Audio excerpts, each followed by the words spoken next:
Welcome to Salim समी channel. मैं हूं आपका एस्ट्रोलॉजर सलीम समी। अस्सलाम वालेकुम। एस्ट्रोलॉजी में बड़ा इवेंट सूरज ग्रहण को कहा जाता है। जैसे बड़े बड़े ट्रांजिट बड़े इंपॉर्टेंट होते हैं, इसी तरह सूरज ग्रहण और चांद ग्रहण को भी एक बड़ा इवेंट कहा जाता है। ये दोनों प्लेनेट, सूरज या मून, दोनों में से एक भी प्लेनेट कमजोर हो जाए, वीक हो जाए, तो कुंडली के अंदर कोई भी राजयोग नहीं बनता। और कोई भी अमल शमल जो अमूमन हमने फिल्मों में देखे कि जी अमावस हो रही है या चांद रात वो सूरज ग्रहण लग रहा है या चंद्र ग्रहण लग रहा है, मूवीज में देखा या बुक्स में पढ़ा कि जी वहाँ बहुत बड़ा अमल होगा, जादू के लिए कुछ होगा। सब कुछ ऐसा कुछ भी नहीं है। जहाँ तक मेरा नॉलेज है, हो सकता है मैं गलत भी हूँ, लेकिन मुझे जहाँ तक पता है कि जब भी सूरज ग्रहण या चांद ग्रहण लगता है तो दुनिया का जितना भी अगर ईवल है, ब्लैक मैजिक है, जो भी है, वो खत्म हो जाता है, ब्रेक हो जाता है, बिल्कुल खत्म। क्योंकि इवेंट्स ही सारे इन दोनों प्लेनेट से बनते हैं। पंच महापुरुष राजयोग में सिर्फ इन दो प्लेनेट को नहीं लिया जाता, बाकी उन चार प्लेनेट को लिया जाता है। लेकिन इन दोनों में से कोई एक भी वीक हो तो प्रॉपर कोई भी राजयोग जो कुंडली में बनते हैं या धन योग बनते हैं, वो इतने ताकतवर राजयोग और धन योग तो बेशुमार कुंडली में बन रहे होते हैं। क्या बेशुमार लोग अमीर होते हैं? करोड़ों में से चंद लोग ही होते हैं जिनके मून भी स्ट्रांग हो और सन भी स्ट्रांग हो और फिर कोई योग बन रहा हो, तो उस वजह से वो स्ट्रांग राजयोग बनते हैं। तो सूरज ग्रहण 12 तारीख को लग रहा है और ये कैंसर में वैदिक एस्ट्रोलॉजी से, क्योंकि सन कैंसर में होगा, मरकरी भी इधर ही होगा और जुपिटर भी होगा। जुपिटर तुलु हो चुका है, पहले जुपिटर कम्बस था, अब जुपिटर तुलु हो चुका है। ये ग्रहण पाकिस्तान के मुताबिक तो रात 8:34 पे लगेगा और बैरून मुल्क जहाँ पे दिन होगा, जहाँ ये सूरज ग्रहण नजर आएगा, वहां पर भी इसके असरात नजर आएंगे। लेकिन सूरज ग्रहण में बहुत हद तक ये दो चीजें बड़ी इंपॉर्टेंट हो होती हैं। आप रूटीन वर्क अपना काम करें, कोई भी काम है, फीमेल्स खास कहते हैं हमला फीमेल्स हैं वो कोई बिल्कुल रेस्ट करनी, ऐसा नहीं। एक तो सोने से अवॉइड करना है और खाने से अवॉइड करना है। खाने से इसलिए कहते हैं कि जब हम कहते हैं कि जब सन सेट हो जाए तो खाना नहीं खाना चाहिए, क्योंकि हजम करना, डाइजेस्ट करना जो है वो मसला हो जाता है। तो जब गेन इस टाइम पे हो, पाकिस्तान में तो खैर दिन का टाइम है, लेकिन यहाँ पे भी रिवाज है कि रात को लोग खाना खाते हैं, वो प्रॉब्लमेटिक हो जाता है। वहाँ पे दिन होगा तो वहाँ पर भी थोड़ा सा अवॉइड कर लें, थोड़ा सा 5 से 4 से 5 घंटे का टाइम है, वो बेहतर है। और अपना काम कीजिएगा, जो रूटीन मैटर का काम है, चाहे फीमेल हो जो भी है, अपना काम करें। अपना सोने से अवॉइड करें और खाने पीने से अवॉइड करें। ये साइंटिफिकली है और तो कुछ भी नहीं है, क्योंकि जब बॉडी साइलेंट होती है तो उस पर ज़्यादा असरात पड़ सकते हैं। जहाँ पे नज़र आता है उसके वहाँ पर रिजल्ट जो है वो 100% या 90% नज़र आते हैं। जहाँ पे नज़र नहीं आता वहाँ पे भी इसके 40% से रिजल्ट ज़रूर देखने को मिलते हैं। तो आज हम 12 जोडिक के ऊपर कवर करेंगे कि 12 जोडिक के ऊपर ये सूरज ग्रहण के क्या असरात होंगे। जहाँ जहाँ ये नज़र आएगा वो थोड़ा सा मैं एक्सप्लेन कर देता हूँ, उसे भी आप देख लीजिएगा, क्योंकि मेजोरिटी में ये जहाँ जहाँ ग्रहण नज़र आएगा, ये ग्रहण जो है कैंसर में अश्लेषा नक्षत्र पे लग रहा है, जो कि मरकरी का नक्षत्र है। ज़्यादातर ये ग्रहण जो है नज़र आएगा वो है अपना स्वीडन है, दूसरा है यूक्रेन है, यूनाइटेड किंगडम है, यूनाइटेड स्टेट है। और ये ग्रहण जो है वैसे तो वैसे भी आपको वहाँ पे लिखा हुआ मिल जाएगा, और ये फ्रांस में है, जर्मनी में है, और ये पार्शल भी होगा, फुल भी होगा। इसका टाइम ड्यूरेशन जो है वो पूरा भी होगा, पूरा जब होगा तो उसके पूरे टाइमिंग है। टोटल ये 5 घंटे का ग्रहण है। जहाँ डे होगा, दिन होगा, तो वहाँ ये काफ़ी हद तक नज़र आएगा ये चीज़ें, और वहाँ भी लोगों में थोड़ा सा बेचैनी होगी और टेंशन होगी। लेकिन क्योंकि सूरज कहीं ना कहीं घर का मालिक है, पर ये राजयोग भी बनाता है, ग्रहण वगैरह। वो अगर राहु अगर केंद्र हो त्रिकोण में बैठा हो और उसका लॉर्ड भी अच्छा हो तो ये तो ग्रहण योग भी राजयोग भी बन जाता है। तो हमारे यहाँ कुंडली में सिर्फ एक ही चीज़ ली जाती है कि ये बड़ा खतरनाक होता है, और ये है क्योंकि सूरज, हाँ, बाकी सब प्लेनेट अपने कंबस देखे होंगे। जुपिटर हो गया, सैटर्न हो गया, मरकरी हो गया, वीनस हो गया, मार्स हो गया, मून को भी कहा जाता है 15 दिन के बाद वो भी कंबस होता है। तो सूरज जब राहु के करीब आता है तो 5 से 4 घंटे जितना भी उसका वो कम्बस्ट होता है, उसके बाद राजयोग भी बनाता है। तो यहाँ पर 12 जोड़े के लिए मैंने एक असल जो ट्रांजिट को पढ़ा जाता है या किसी भी लूनर क्लिप्स को पढ़ा जाता है या सोलर क्लिप्स को पढ़ा जाता है या ट्रांजिट को पढ़ा जाता है, वो देखा जाता है कि आपका वो कौन सा जन्म तारा से चल रहा है। आपके फर्स्ट में है, आपके नाइन्थ में है, एट्थ में है, थर्ड में है, फिफ्थ में है। अमूमन 3, 5, 7 में नहीं होना चाहिए, ये थोड़ा प्रॉब्लमेटिक हो जाता है। तो वो मैंने एक वीडियो बुर्ज हमल की बनाई है, तो बुर्ज हमल के ऊपर बात नहीं करेंगे, टॉरस से शुरू करेंगे, तो बाकी जो है वो आपको खुद ही देख लीजिएगा। वो मैं जैसे रूटीन में बनाते हो वैसे ही करेंगे।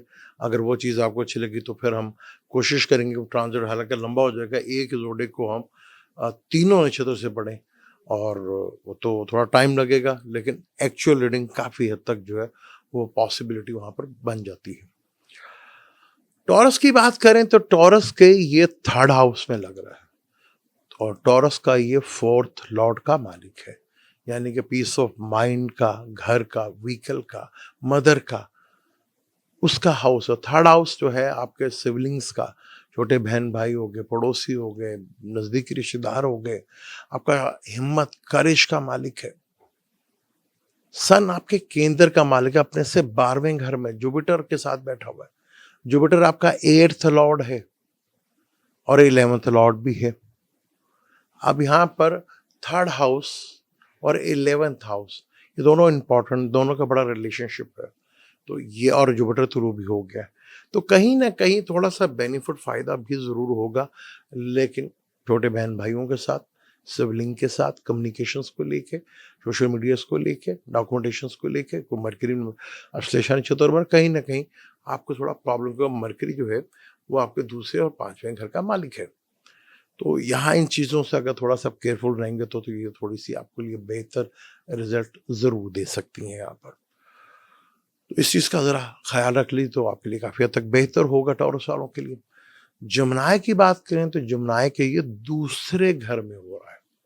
दूसरा घर पहले समझ लो, दूसरा घर आपके बोलचाल का होता है, आपके फाइनेंस, कितना एसेट है आपके पास, आपकी फैमिली का होता है, आपके खाने पीने का होता है। वहाँ सन जो कि आपका 3rd का मालिक है, 2nd में बैठा हुआ है। लगन का मालिक भी इधर ही बैठा हुआ है, 2 के अंदर, यानी कि 7th और 10th का मालिक भी इधर ही बैठा है। ग्रेन, यहाँ ग्रेन जो 3rd हाउस का मालिक है और यहाँ पे ग्रेन लग रहा है, तो यहाँ पर चीज़ों में आपको सिर्फ फाइनेंशियली मैटर्स में बहुत ज़्यादा एहतियात करनी है। किसी के लेन देन के मसले में, फाइनेंशियली मैटर्स में कहीं ना कहीं आपको थोड़ा प्रॉब्लमेटिक सूरत बन सकती है। तो इस चीज़ को क्यों अपना मालिक वीनस नीच का बैठा, वे आपका जो 12वें और 5वें घर वो नीच का बैठा हुआ, तो यहाँ आपको थोड़ा सा जो है अपनी बोलचाल में, खाने पीने में और फैमिलीज के मैटर्स में बहुत ज़्यादा एहतियात करनी। ख़ास तौर पर फैमिली मैटर्स को लेके चीज़ें अगर कोई डिस्टर्ब चल रही थी तो उसको कोशिश करें कि पीसफुली उसको हैंडल करें। यहाँ पर वो सन है ना, सन ईगो को मार रहा है। अगर आप में ईगो रही तो ये प्रॉब्लम आपके लिए काफ़ी बड़ी खड़ी हो सकती है। और सन का ताल्लुक गवर्नमेंट से भी है, कहीं बहुत बड़ा जुर्माना या टैक्स वगैरह भी हो सकता है। तो इन चीज़ों को लेकर थोड़ा, लेकिन कहीं ना कहीं आपको बेनिफिट फ़ायदा भी ज़रूर दे सकता है। यहाँ पर बोधयता योग भी बनेगा, जुपिटर के साथ भी है। तो यहाँ पर 2 केंद्र के मालिक 2 केंद्र में बैठे हुए, तो यहाँ पर थोड़ा सा अपने अपने लफ्ज़ों के चुनाव को बहुत ज़्यादा एहतियात से काम लेना है। कैंसर की बात करेंगे तो कैंसर के लगन में हो रहा है। जुपिटर और मरकरी को यहाँ डायरेक्शन स्ट्रेंथ मिलती है। दूसरे घर का मालिक लगन में बैठा हुआ है, ग्रेन यहीं पे लग रहा है, तो यहाँ ग्रेन तक शायद थोड़ा सा आपको प्रॉब्लमेटिक को, थोड़ा पीस ऑफ माइंड का घर 4th हाउस जो है या आपके लगन में लग रहा है, थोड़ा सा अपनी सेहत का ख्याल ज़रूर रख लीजिएगा। कहीं ना कहीं ये ग्रेन आपको बेनिफिट फ़ायदेमंद ज़रूर दे सकता है, फ़ायदेमंद हो सकता है, पर थोड़ा सा एहतियात ज़रूर कर लीजिएगा। केतु दूसरे घर में है, तो कोशिश करें कि लोगों के साथ जुड़े रहें, फैमिली से दूर जाने की कोशिश मत करें। यहाँ जुड़े रहेंगे तो उतना ही आपके लिए बेहतर है। अपने खाने पीने में भी बहुत ज़्यादा एहतियात कीजिएगा।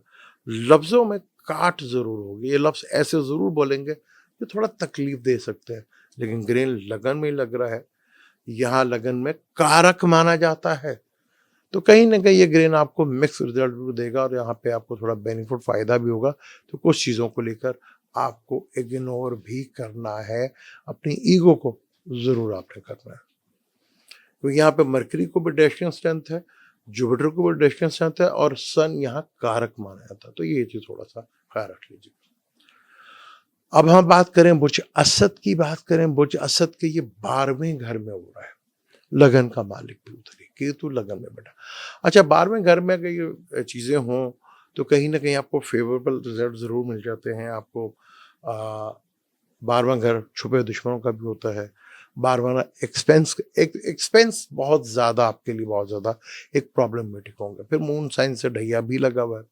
फिर यहाँ पर लगन का मालिक भी 12वें घर में बैठा हुआ है, खर्चे के घर में बैठा है। तो हेल्थ को लेके आपको थोड़ा-सा कॉन्शियस ज़रूर रहना है यहाँ पर। अगर आप हेल्थ को लेके थोड़ा कॉन्शियस रहते हैं तो फिर बहुत ज़्यादा बेहतर। यहाँ पे सन और जुपिटर का अ, केंद्र त्रिकोण का राजयोग भी बन रहा है। 8वें का मालिक 12वें घर में एक्सॉल्टेड होकर बैठा है। वही मरकरी के साथ बोल देते योग भी बन रहा है।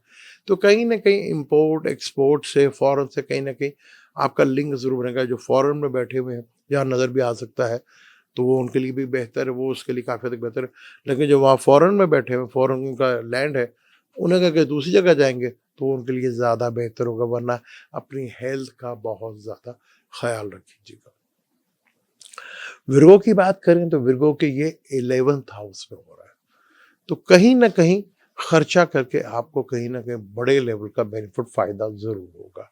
लाभ, गेन, बेनिफिट्स बड़ी सोसाइटी से, दोस्तों के साथ, बड़ी कम्युनिकेशंस के साथ, बड़े बहन-भाइयों से आपको कहीं न कहीं गेन या बेनिफिट फ़ायदा ज़रूर हो सकता है। लेकिन कहीं न कहीं अपनी हेल्थ का भी ख़्याल ज़रूर रखें। 12वें का मालिक 11th हाउस में हो रहा है। तो ये चीज़ें थोड़ा-सा आप, लेकिन कहीं न कहीं ये ग्रेन आपको बेनिफिट फ़ायदा ज़रूर दे के जा सकता है। आपको लाभ या बेनिफिट बड़े नेटवर्क के साथ ज़रूर जोड़ सकता है। क्योंकि जुपिटर भी यहाँ पे शामिल है। जुपिटर आपका 7th लॉर्ड है और आपका 4th लॉर्ड है और वो 11th है। मदर की हेल्थ को लेके थोड़ा-सा प्रॉब्लम जो है फेस हो सकती है। घर या व्हीकल ले रहे हैं तो थोड़ा-सा डिले कर लें तो थोड़ा-सा बेहतर होगा आपके लिए। तो यहाँ पे कुछ चीज़ों में गेन होगा, लेकिन थोड़ा-सा सब्र और पेशेंस के साथ बैठते हैं तो चीज़ें आपके लिए काफ़ी हद तक बेहतर ज़रूर हो सकती हैं। अब हम बात करें लिब्रा की। लिब्रा के ये 10th हाउस में हो रहा है। 11th का लॉर्ड, छठे का लॉर्ड, 3rd का लॉर्ड और मरकरी 12वें घर का लॉर्ड। यानी कैरियर में कोई ना कोई बड़ा ट्रांसफॉर्मेशन ज़रूर देखने को आपको मिलेगा आपको यहाँ पर। तो कैरियर से रिलेटेड चीज़ों में आपको बहुत सोच समझ कर कदम रखना है यहाँ पर। 10वें घर में हो रहा है। 10वें घर में सन को डायरेक्शन स्ट्रेंथ भी मिलती है यहाँ पर। और राहु जो है, केतु जो है, वो आपके 11th हाउस में बहुत सी चीज़ों को आपने सैक्रिफाइस किया, इग्नोर किया, तो वो अब यहाँ पर ये 10वें घर में आ रहा है। तो यहाँ ईगो को ज़रा दूर रखिएगा, अपने कैरियर पे फोकस कीजिएगा। कोई बड़ा डिसीजन लेते हुए थोड़ा-सा टाइम ले लें, थोड़ा वेट कर लें तो आपके लिए ज़्यादा बेहतर है और अपनी ईगो को ज़रा दूर रखेंगे तो आपके लिए बेहतर होगा। फिर ये आपका कहीं न कहीं 9th का लॉर्ड भी है। 9th का लॉर्ड 10th में बैठा हुआ है। यहाँ 9th और 11th का लॉर्ड का और छठे घर के साथ, छठे घर का मालिक 10वें घर में एग्जॉल्टेड होकर बैठा, तो कहीं ना कहीं कैरियर से चीज़ों में आपको बूस्टर जरूर देखने को देगा यहाँ पर। स्कॉर्पियो की बात करें तो स्कॉर्पियो का ये 9th हाउस में हो रहा है। 9th हाउस को पहले समझ, 9th हाउस आपका फादर का, आपके बॉस का, आपके गुरु का, आपके हायर एजुकेशन का होता है। सन आपके 10वें घर का मालिक है। केतु आपको थोड़ा कैरियर से जो दूर कर रहा था, तो यहाँ पर इन चीज़ों को लेकर, अपने फादर को लेकर, अपने गुरु को लेकर, लॉन्ग ट्रेवल्स को लेकर, हायर एजुकेशन को लेकर यहाँ पर ये हो रहा है। यहाँ जुपिटर आपका योग कारक प्लेनेट है। 2nd का और 5th का लॉर्ड 10th के लॉर्ड के साथ कॉम्बिनेशन बन रहा है यहाँ पर। मरकरी 11th लॉर्ड है आपका 10th और 11th का। तो कहीं ना कहीं जो आपको थोड़ा प्रॉब्लमेटिक हो रही थी, तो चीज़ें थोड़ी बेहतर होंगी, लेकिन अपनी सेहत से रिलेटेड भी ज़रा चीज़ों का ख्याल रखें। और फादर का अपने ख़ास तौर पर ख्याल रखिएगा और लॉन्ग ट्रैवल करते हुए थोड़ा सा डिले कर लें तो आपके लिए बेहतर है। हायर एजुकेशन को लेकर थोड़ा सा चीज़ें डिले ज़रूर होंगी लेकिन होती भी यहाँ पर ज़रूर नज़र आएंगी, और औलाद को लेकर भी अगर कोई एजुकेशन या कोई सहकारिता तो वो थोड़ा सा बेहतर होता हुआ नज़र आएगा। लेकिन फादर, गुरु, इन चीज़ों को लेके थोड़ा सा, मदर की हेल्थ को लेकर भी थोड़ा सा कॉन्शियस ज़रूर रहिएगा। सेक्रेटेरियस की बात करें तो उसके 8th हाउस में हो रहा है। अब 8th हाउस में सन 5th का लॉर्ड है, जुपिटर लगन का मालिक है, मरकरी केंद्र का मालिक है। यहाँ 8th हाउस अचानक धन लाभ का भी हो सकता है, अचानक नुकसान भी हो सकता है आपका। या सेकंड हाउस आपके पार्टनर के इनकम का घर है, आपकी ससुराल का घर है। सन जिसका ईगो से ताल्लुक है, ग्रेन वहां पर लग रहा है, तो अपने बहुत कॉन्शियस रहेगा। अचानक धन का भी लाभ हो सकता है, अचानक धन का लॉसेस भी हो सकता है। अचानक ससुराल के साथ कोशिश कीजिएगा बिगाड़ने की, ना करें कि बिगड़े ना आपकी यहाँ पर, और कोशिश कीजिएगा सडनली जो भी कुछ होगा सडनली आपको चीजें मिलती नजर आएगी। सन जो कि आपके 9वें घर का मालिक है, वो 10th में बैठा, तो फादर और विरासती प्रॉपर्टी से लेकर कोई ना कोई मसला वो बेहतर हो सकता है, और फादर को लेकर कोई हेल्थ इश्यूज का मसला जरूर बन सकता है। तो इस चीज को लेकर जरा कॉन्शियस रहिएगा। कैप्रिकॉर्न की बात करें तो 7th हाउस में हो रहा है जी। 8th का मालिक 7th में, 12th का मालिक 7th में, 3rd का मालिक 7th में, 6ठे का मालिक 7th में। आपको अपनी डेली रूटीन मैटर की चीजों का बहुत ज्यादा ख्याल रखना है। यानी डेली रूटीन जो आप वर्क करते हैं और डेली रूटीन जो लोगों से मिलते हैं, और अपने लाइफ पार्टनर और बिजनेस पार्टनर के साथ, यहाँ बहुत मुश्किल आपकी मैरिज भी आ सकती है, आपकी पार्टनरशिप भी आ सकती है, और डेली रूटीन वर्क जो है आपका, डेली लोगों से मिलना जुलना, ये चीज़ आपको काफ़ी हद तक डिस्टर्ब कर सकती है। अपनी मैरिज को लेकर प्रॉब्लम बढ़ सकती है अगर आपने प्रॉपर यहाँ हैंडल नहीं किया, तो थोड़ा सा चीज़ों को ज़रा सेव कीजिएगा, तो यहाँ पर प्रॉब्लमेटिक चीज़ें हो सकती हैं आपके लिए यहाँ पर। तो यहाँ पे अपने डेली रूटीन मैटर्स, अपनी लाइफ पार्टनर और बिजनेस पार्टनर के साथ थोड़ा प्रॉब्लम आ सकती है। इन चीज़ों पे अगर आपने कंट्रोल कर लिया तो आपके लिए बेहतर, वरना डाइवोर्स के योग भी बनते हुए नजर आ रहे हैं। एक्वेरियस की बात करें, एक्वेरियस के 4th हाउस में हो रहा है। 7th का लॉर्ड है, 5th का लॉर्ड है, 2nd और 11th का लॉर्ड है। किसी डिस्प्यूट से, किसी झगड़े से, किसी तकलीफ से भी, जो खास जो डॉक्टर हैं, लॉयर हैं, वकील हैं, ऑडिटर हैं, उन्हें तो कहीं ना कहीं आप फेवरेबल जरूर मिलेगा, लेकिन हेल्थ इश्यूज जरूर खराब हो सकती है आपकी। कोई रोग बड़ा लग सकता है आपको। हार्ट से रिलेटेड चीज़ों का बहुत ज़्यादा ख्याल रखिएगा। चेस्ट इन्फेक्शन से रिलेटेड, मर्करी नसों से रिलेटेड और ब्लड प्रेशर से रिलेटेड चीज़ों का बहुत ज़्यादा ख्याल रखेंगे तो आपके लिए बेहतर। 6ठे घर में लग रहा है, तो अगर कहीं से बेनिफिट फायदा हुआ तो किसी कॉन्फ्लिक्ट से, किसी झगड़े से, किसी डिस्प्यूट से ही आपको बेनिफिट हो सकता है। लेकिन अपनी रोग सेहत का ख्याल जरूर रखिएगा, और ननिहाल की तरफ से कोई ना कोई टेंशन या बुरी खबर आ सकती है। आखिरी ज़ोडिक साइन पाइसेस की बात करें, जिसके ये 5th हाउस में हो रहा है।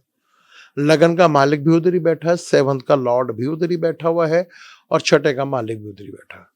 तो पीस ऑफ माइंड को लेके, औलाद को लेके, रिलेशनशिप को लेके, थॉट्स को लेके, क्रिएटिविटी को लेके, रोग को लेके, कर्जों को लेके कोई ना कोई टेंशन, या पार्टनर्स को लेके, डेली रूटीन मैटर्स को लेके थोड़ा कोई ना कहीं डिस्टर्ब चीज़ें रह सकती हैं। तो इस चीज़ को लेकर थोड़ा सा अपने कॉन्शियस जरूर रहना है। लेकिन लगन का मालिक लगन को भी देख रहा है, तुलू भी हो रहा है, तो कुछ चीज़ें जो काफ़ी हद तक फंसी हुई थी या प्रॉब्लमेटिक थी, वहाँ आपको रिलीफ मिलता हुआ जरूर नजर आएगा, क्योंकि सूरज ग्रहण आपके जो है वो 5th हाउस में लग रहा है। 6ठे का मालिक है ना, 6ठे का मालिक अपने से 12वें घर में बैठा है, जहाँ 7वें का लॉर्ड और 4th का लॉर्ड है, और जुपिटर के साथ। तो यहाँ पे इन चीज़ों को लेकर थोड़ा सा आपको बहुत केयरफुल होकर रहना है। बाकी जैसे मैंने बताया कि सूरज ग्रहण में ज़्यादातर आप अपना डेली रूटीन वर्क जो है वो ज़रूर करें, सोने से अवॉइड करें, और उस टाइम खाने से ज़रा अवॉइड कर लेंगे तो यहाँ पे तो हमारे यहाँ भी फैशन चला कि रात को ही ज़्यादा हम लोग खाते हैं, और जो फॉर्म जहाँ पे नज़र आएगा उनके लिए तो डे का टाइम होगा, कुछ दोपहर का खाना, तो वो अवॉइड करेंगे तो ये बेहतर होगा। और कुछ वहाँ पे नज़र आएगा, कुछ वहाँ पर अगर वो अपनी जहाँ रहते हैं वो किसी और फॉरेन जगह पे है, तो कई ज़ोडिक को वहाँ पे उसका बेनिफिट फ़ायदा ज़रूर नज़र आएगा। ये था हमने बात की सोलर एक्लिप्स की, सूरज ग्रहण जो कि 12 तारीख को लग रहा है पाकिस्तान में, और इंडिया में ये नज़र नहीं आएगा। जहाँ दिन होगा वहाँ ये नज़र ज़रूर आएगा। और ये रिपीटेड ग्रहण है, जैसे 99 में हुआ था, सिर्फ फ़र्क इतना ही है कि तब पाकिस्तान में और दूसरी जगह नज़र नहीं आया था, तो अब ये इधर नज़र नहीं आएगा, लेकिन असरात इसके ज़रूर पड़ेंगे। वीडियो अच्छी लगी तो उसको शेयर ज़रूर कीजिएगा, लाइक ज़रूर कीजिएगा, चैनल को सब्सक्राइब ज़रूर कीजिएगा। मुझे दें इजाज़त, इंशाल्लाह मिलते हैं अगली वीडियो में। अल्लाह हाफ़िज़।